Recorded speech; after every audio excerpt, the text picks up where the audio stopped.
All right, in today's lesson, we're going to be doing some modeling with polynomial word problems. And we're really going to be looking at a lot of problems that discuss area, discuss maybe the perimeter, the volume, looking at some quadratic equations where we're talking about the maximum height or how long did it stay above this value. Just kind of analyzing. And we're going to do a lot of analyzing visually through Desmos as well. So let's just go ahead and jump into example 1. So it says Shannon has finished weaving a blanket. She wanted the length of the blanket to be 1 foot more than twice the width because otherwise her feet will hang out and her toes get cold. If the area covered by the blanket is 28 square feet, what are the dimensions for this particular blanket? So the first thing I want to talk about is the fact that it asks you for the dimensions. So the dimensions are asking you to determine the length and the width. So we're looking for both of them. We're looking for the length and we're looking for the width. Now, I would draw a picture in these types of situations. I have a blanket. It does say that it has particular dimensions that are different from each other. So we're going to assume that it's a rectangle. And it says that the length is 1 foot more than twice the width. So we know the width, we'll just call the width W. Or since we're going to use Desmos, you can call it X. Either way works with me. And then it says the length. So the length is 2 more than twice the width. So we're going to say twice the width plus 1. So 1 more foot, or 1 foot more than twice the width. So 2 times X plus 1. So remember when we talked about area is the length times the width. So we're going to multiply that out. We know that the length is going to be 2x plus 1, and we know the width is x. And we also know that the area given in this problem is also going to be 28. So I'm going to go ahead and plug in 28 here. And as I do that, I'm going to go ahead and distribute so we can simplify. So I have 2x squared plus x, and I see that I have a quadratic forming. And in order to solve this quadratic, I can go ahead and get all of my pieces on the same side. So I have 2x squared plus x minus 28 equals 0. Now, why do I need this? Because now I can factor this problem. I can factor this entire thing, and then I'm going to be looking for what x equals. Now, remember, x in this particular example is equal to the width. So once I know x, I can also figure out the length. All right, so to factor this, I'm going to do some slide divide. So I'm going to slide my 2 to my 28, and that's going to give me x squared plus x and minus 56 equals 0. All right, so I need two numbers that multiply to give me 56, but when added together, these same two numbers equal 1. So when I look at that, I'm thinking more along the lines of, let's see, 7 and 8, but the 7 would have to be negative. So this is going to give me x minus 7, x plus 8 equals 0. And then, of course, we'd have to divide that number back out that we slid over. So we're going to divide by 2 and simplify. So we have x minus 3.5, and we have x plus 4. Now, at this point, we have two linear binomials that we're going to want to separate and find what x equals. So x minus 3.5 equals 0, so x equals 3.5 here.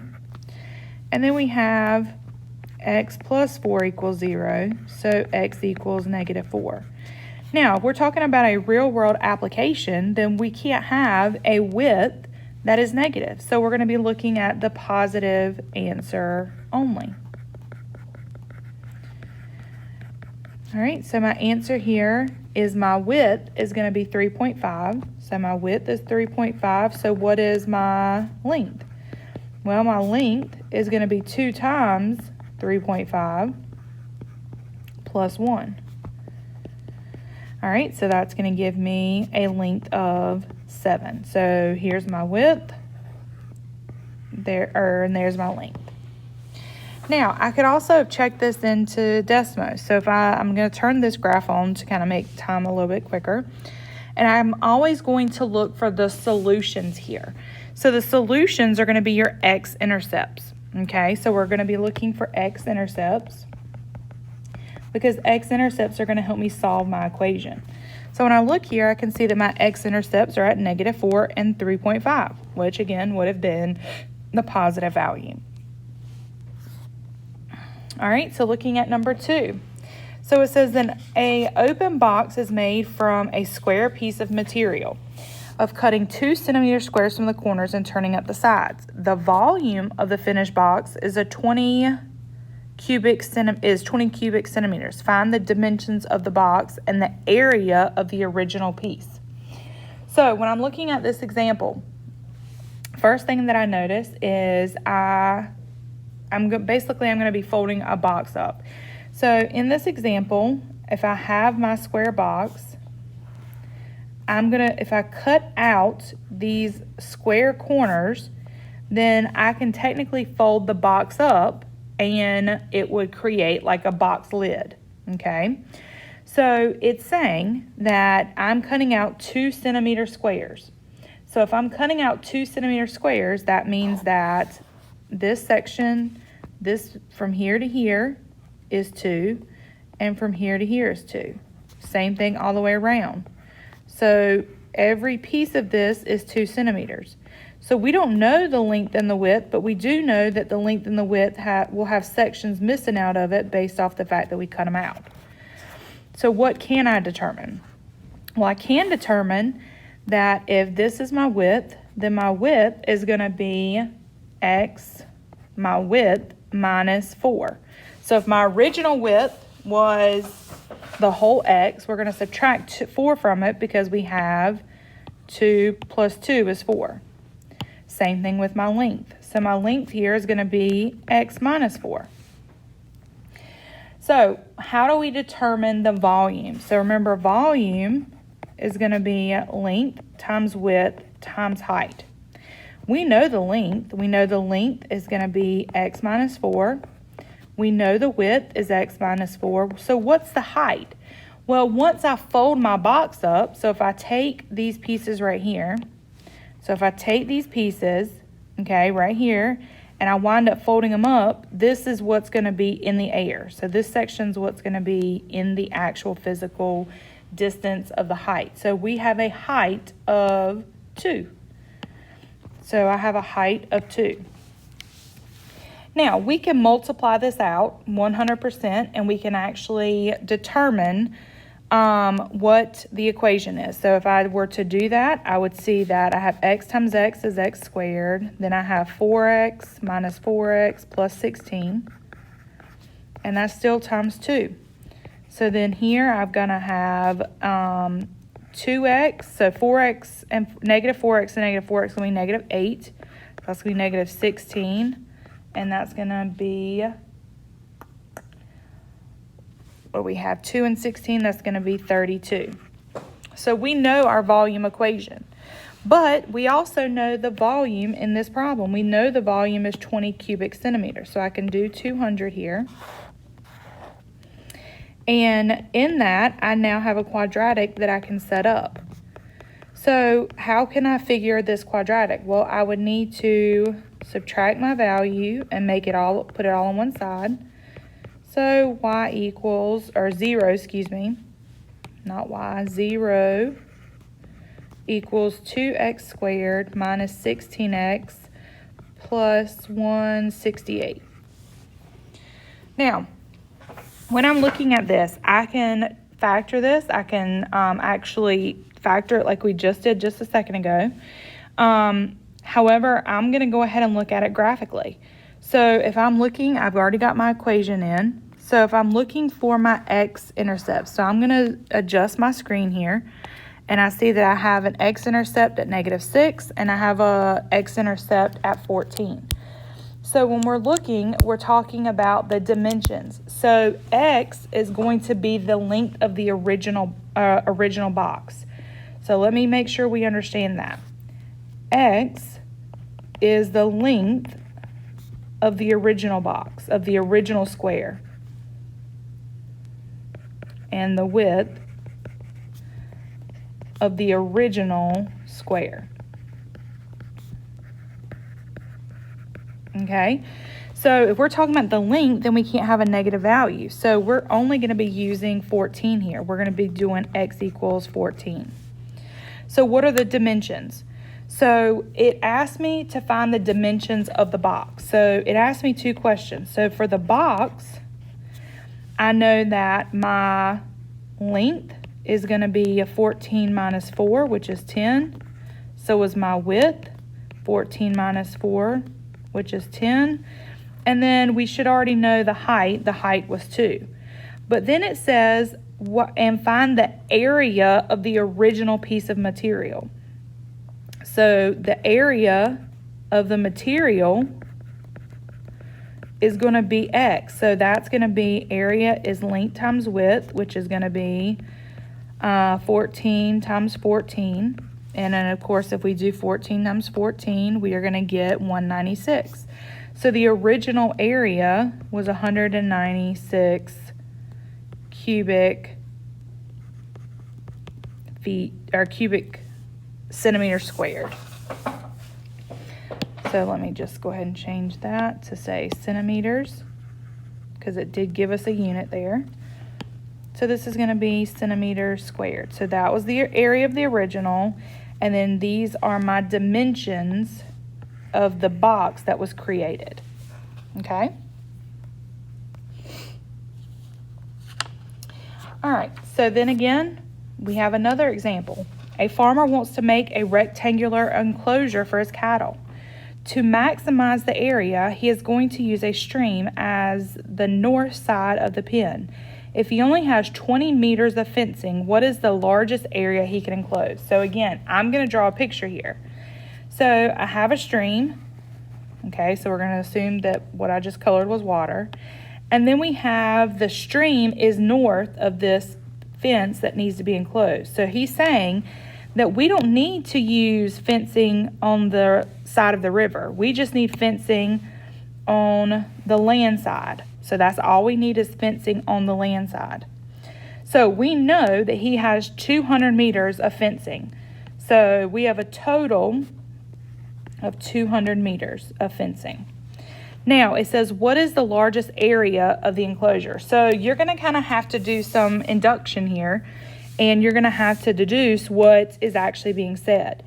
So if I'm talking about the area, so the area is the length times the width. Okay, so I know, let's call the width x.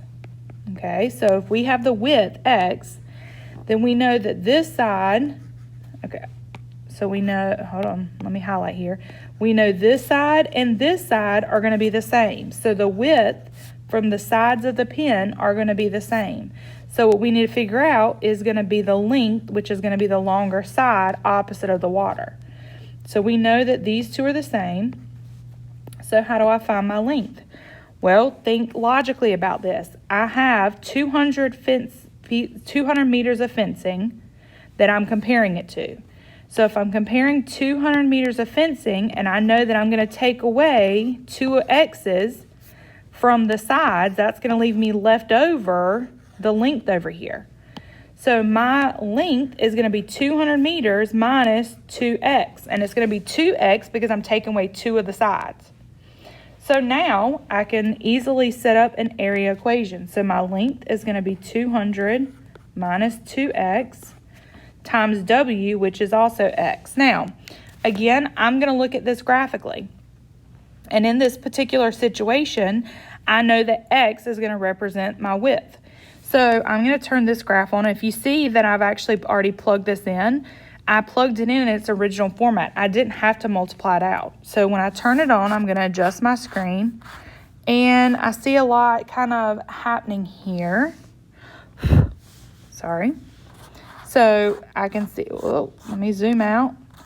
And I can see that it's starting to form. Now, we only want to look at this positive because we're looking at the maximum. What's the largest area? So when I come down here, well, we know that we don't want 0 because that's not going to give me my largest area.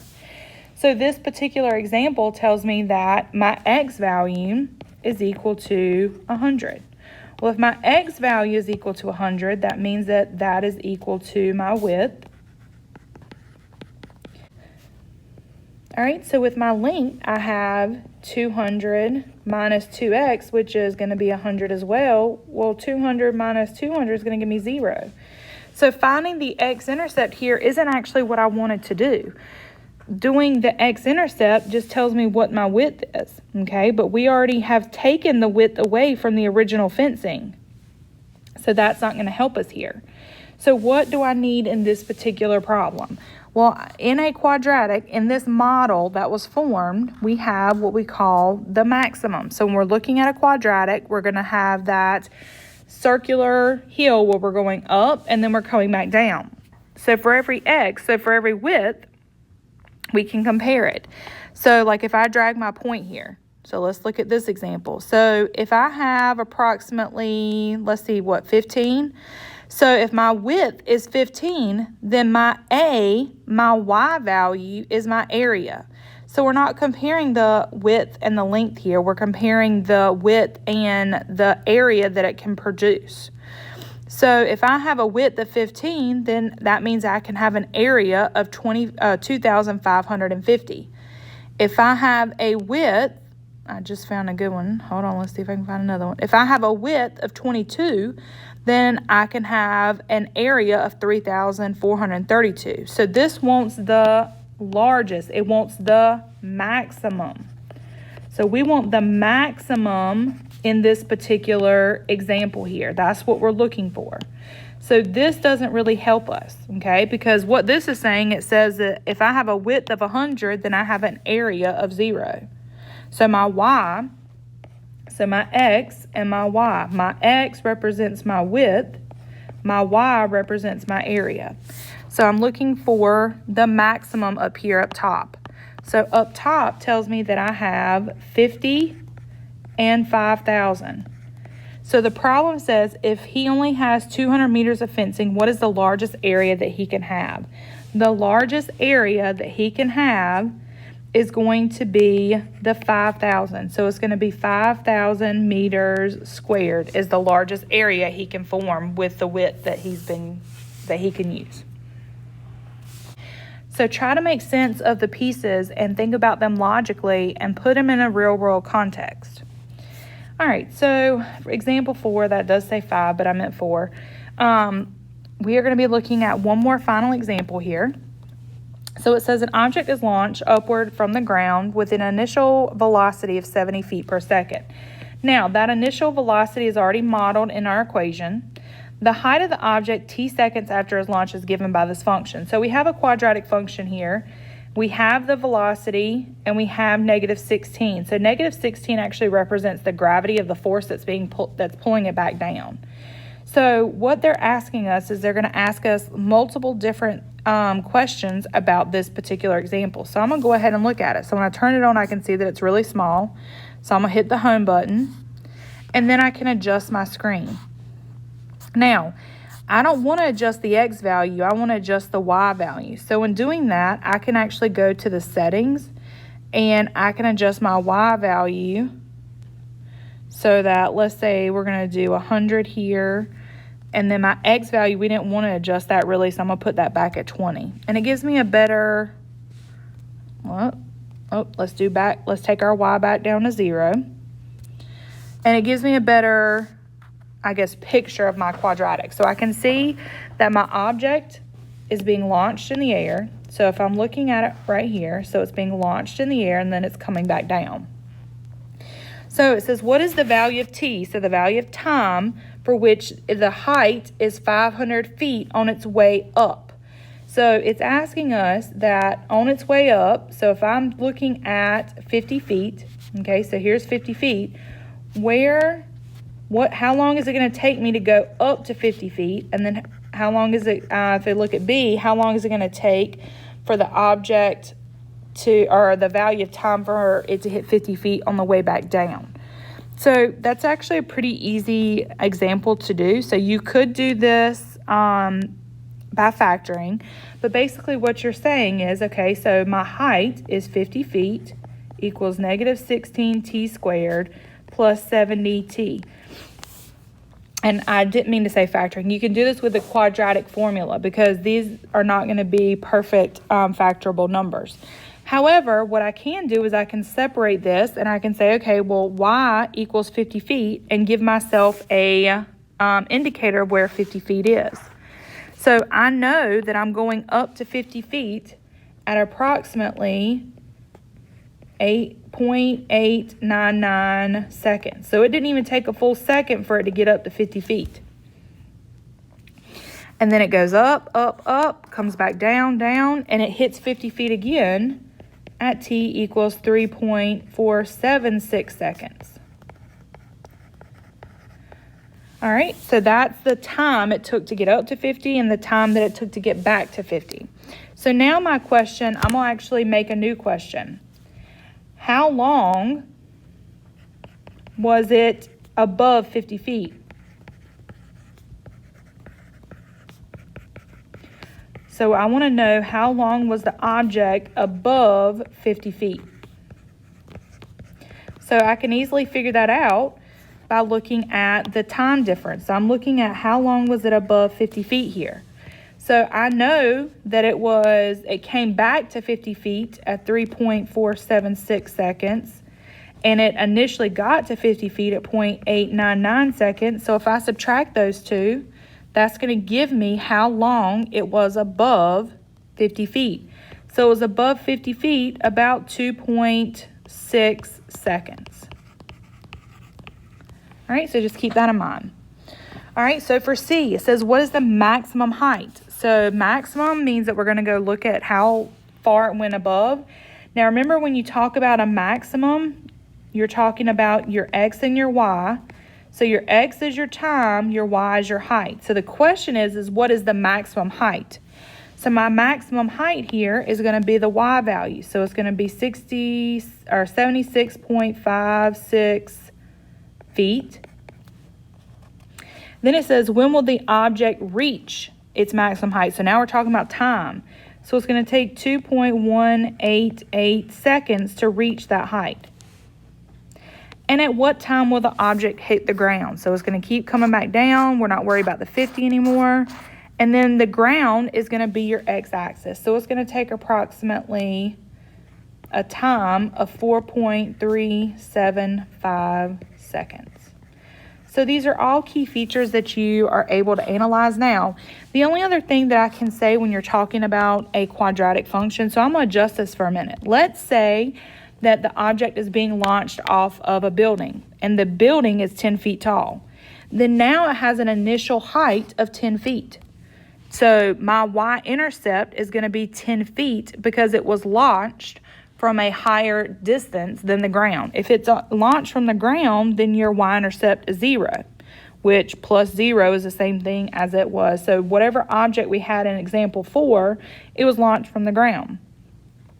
But again, I could say it's launched from 10 feet in the air. Now I have an initial value of 10, and everything would change at that point. I now have reached a maximum height of 86.56 feet. Okay? Again, 10 feet difference. It still took it 2.188 seconds to get there, but I still have a maximum height that is different this time. And then, of course, my y-intercept is going to change, or my x-intercept is going to change just a little bit because it was already in the air, and it had a little bit more force pushing it back down, but it took longer to go up because it went higher and then come back down. So really this is just going to be a trial and error. You're going to have to practice these. You're really going to have to analyze what the key features are saying to you. If you have any questions,